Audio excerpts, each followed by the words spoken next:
wait for me. The true loyals, the steadfast. Yeah. I mean, I don't think so. That means I'm left behind. So we got with the unfortunate news on Trill Williams. Yeah. I was wondering, I think Omar and I were both wondering this, about whether you and Josh and Chris have talked about any possibility of moving Eric Rowe back from safety, where obviously you have good depth, to cornerback. Oh no, I think first and foremost, that was you hate to see an injury like that for a guy that's been working as diligently as Trill has. He's really, he was an example of a player early on that I could tell in the healthy way that he wasn't totally happy with where he was at in terms of depth, and you want to talk about an example of a player handling that the right way, transferring that energy to the point that he's been making plays daily on the ball, and you can tell from his teammates how pumped they were for him. So, it's one of the hard things about the profession that I really struggle with when I see that happen to someone. At the same time, I think he's proven, time and time again, that things of that nature won't keep him back over the long haul. The challenge is to make that thing happen for a good reason and come back stronger and better. But it's something that I think it hurt the hearts of the whole team, myself included. With regard to Eric Rowe, he's been, getting pretty involved in the defense in a good way, and I kind of like where he's at in terms of his play, and he kind of there's a new side of him that was kind of displayed in the joint practices. I was talking to the team about the salty side of Rowe, and he was getting competitive, and it was really cool to see. I like where he's at right now in his position. I do think he does have versatility that you could go down that road if need be, but right now we're just evaluating a couple guys, and then we'll, as Chris and his department always does for the cornerback position, we'll be in discussion of how to handle some of these injuries and moving forward, what we need to continue to develop and not overdo the other existing corners on the roster. Forgive me, I don't know your total number on the roster right now, but cut downs are coming. I think it's Tuesday. Where are you guys in that evaluation process? No, that's something that we talk a lot about people getting opportunities every day and how valuable, and every practice is so valuable, and every opportunity is so valuable. So it's a balance where going into preseason game before you know that there's a cut, you're kind of saying the State of the Union right then, fully knowing that when there's opportunities in front of people, you don't make your mind up because you learn so much about players each and every time they're out on the field, specifically when you have to handle the emotions of a game. So that we're long discussions last week, and then some discussions that we started today, but then we're careful, this is their livelihoods, and it's also the team and organization. These are big decisions that when you have a competitive, talented roster like we have that they've built here, and that we're growing right now, you don't take them lightly at all. So you discuss them. We discussed more today, but we'll sleep on it.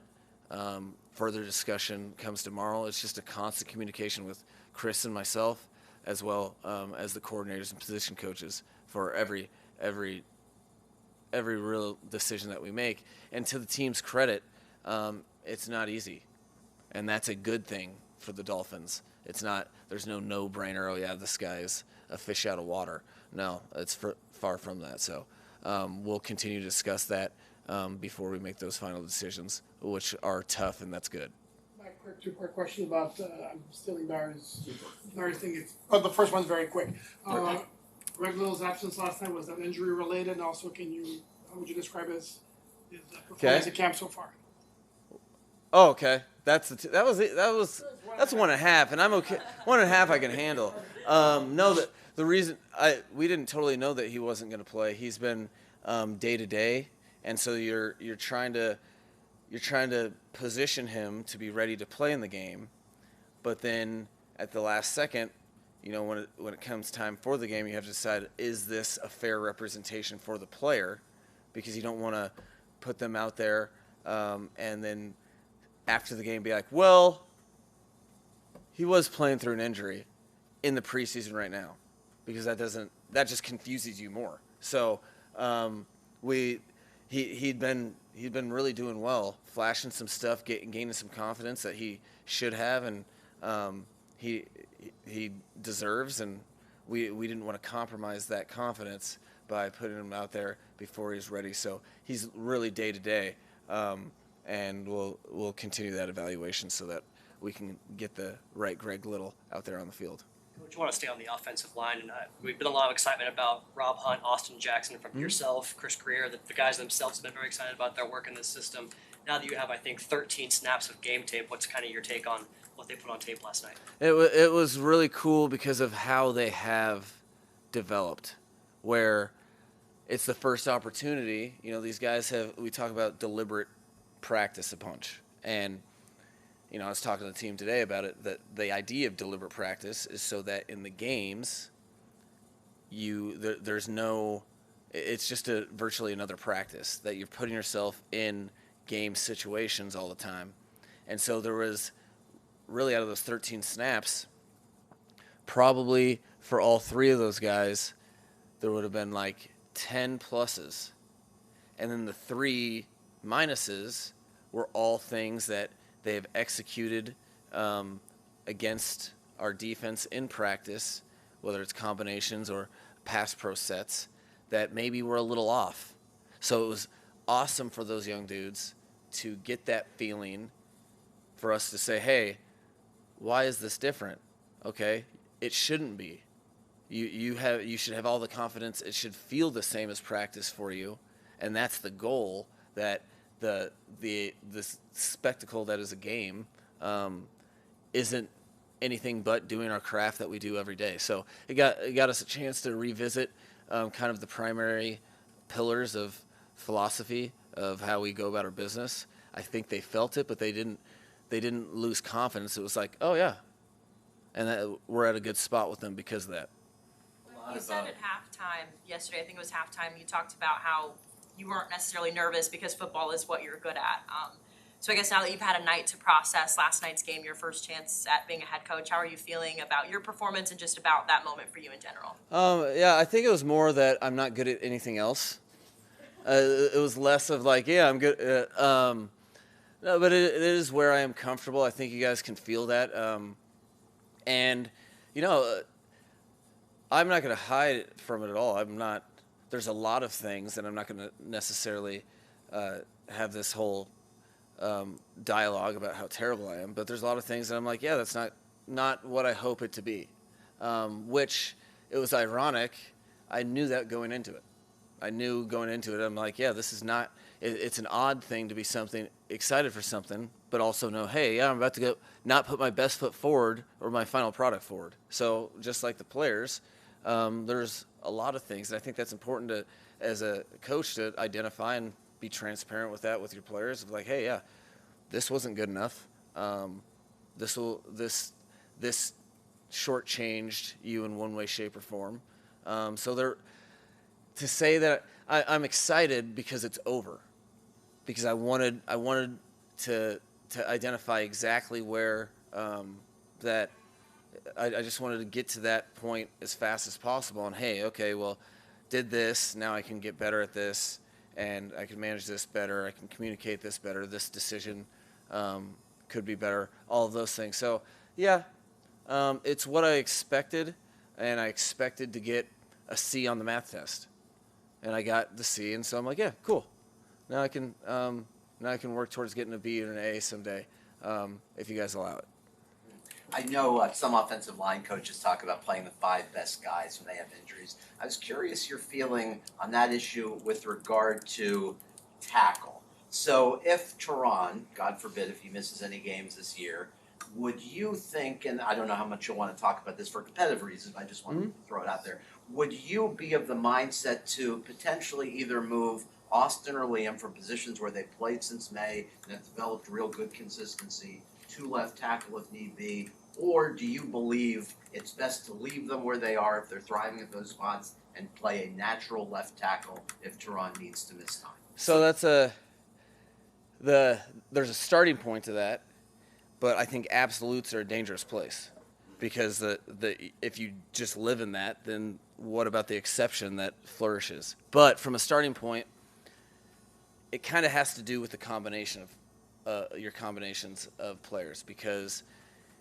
if the starting point for me is that moving a player that's in a spot where he's being productive, now you just have 2 spots that are less than what you know, as opposed to just having one thing that you can work around. But there are exceptions to that. Left tackle is an interesting one because you can, with the edge rushers in this league, you can go from sack fumble to completion explosive with there's just so much space. So that I would say from a starting point, I would try not to move a starter to out of their position to cover up another position. But that I wouldn't say would be an absolute, because you just have to think through, know the pros and cons, and kind of address it the best you can.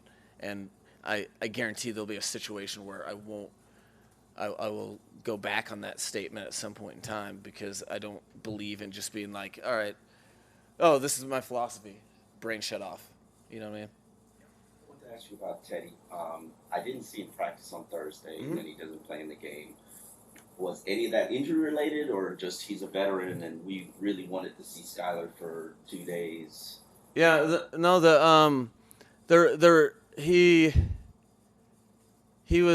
had a little back tightness to a degree on the practice day, but it wasn't anything major. We saw it as an opportunity to get Skylar some reps in practice, and then Skylar's ability to handle those reps, all important reps with the 2s.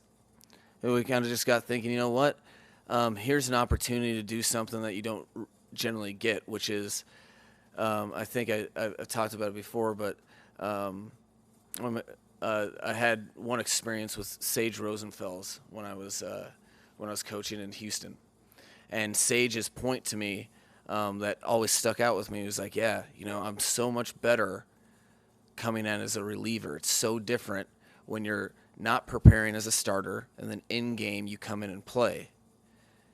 But then when you have whether it's a night or a week to prepare as the starter, for whatever reason, it's just a different set of circumstances that psychologically Sage was like, I didn't flourish in. And that always stood out to me, because like, I wouldn't know that, but it was like, that's probably real. And I think that over time you can look at quarterback success and see that that is more common than not. So I was paying attention to it after he planted that seed. So fast forward to that week, and I was like, wow, here he is operating at a pretty high level. If he does have to play, should circumstances present itself, when else could we have that opportunity where he would be a known starter in a 3 preseason game? That would typically, that would come up in the 4th preseason game, and you could cross that bridge. But 3, you can't really, in conjunction to how Tua is performing, where I thought that the first team quarterback was at, and then that practice, we're like, hey, why not do this and see how he reacts? And we learned a lot about the guy. I think his teammates did too. So it was more really the opportunity to, Teddy started plenty of games, and I think you could see by Skylar's play that, he was pretty ready, although he'll be hard on himself and say there was plenty of stuff that he missed. That was kind of the objective, and I thought he handled it well. So you wanted him to have the mindset of, okay, I'm going to start. Right. No, and wear that for preparation, for the night before, for that sleep. That was something that, that like I said, that you just try to observe surroundings, and that's something, it stood out to me so much because I'd never been in that position and I never thought about it that way. So yeah, that was exactly what we thought. Wow, we can get this opportunity out. Why go play Teddy for a quarter or two when, shoot, are we going to get this what if this is the only opportunity we have before live bullets ever down the road? Let's see what this kid's made of. Mike, for record-keeping purposes, Trill's going to wind up on IR. Yeah, I think that's it. I wouldn't go as far to say that, just because you're careful not to get ahead of yourself with all the medical opinions that are currently in that process right now. But it seems it does seem severe, and I wouldn't be completely surprised if that was the case. But I wouldn't be willing to stamp that. That'd be kind of inappropriate and a little jumping the gun. Different topic. On the touchdown pass between Noah and Brandon Jones in the first quarter, was that an MA, a couple of MAs, miscommunication, physical error? No, it was really, I kind of put it on myself. It's something that the players obviously were teaching them, but at the same time, there's been a tremendous amount of focus on a lot of different football things, and I don't think that they had really gotten enough reps really in that situation. So to be fair to them, it's something that if it happens again, I would be more critical on. But all I talked to Noah during the game is that he can, let it loose, play what he sees, and don't be as conservative. And those are type of things that I'm more worried about it happening again in this process than on game day. It was definitely a learning moment. Coach, I think it was back in OTAs you talked about kind of calibrating your aggressiveness on offense to reflect a good defense that you have here. I was curious, when you have a guy like Jason Sanders who's making 4 field goals, 2 from 50 plus down the middle, how does that kind of change the way you see the game or see the field from an offensive aggressive standpoint? No, it's a great question because it's direct. There's that area of the field where it's third down and you're between the 25 and the 30, and do you want to be aggressive or not? Do you want to put yourself in a situation where maybe you could get an explosive, and you feel a little more willing to do that if the worst case scenario, which I think happened to us twice, the worst case scenario happens, you get sacked. Okay, so that it expands, that you get in that area where you might take yourself out of points. Well, now you have a little deeper area where you can be a little more aggressive, because if you do have the worst case scenario happen, he can get your back, which is what he did last night, which is why it was a team win and something to build upon. Thank you. Pitch well to your coach. 2005, Sage Rosenfels brought the Dolphins back with 3 touchdowns down off the bench. One of his greatest performances. See? Yeah.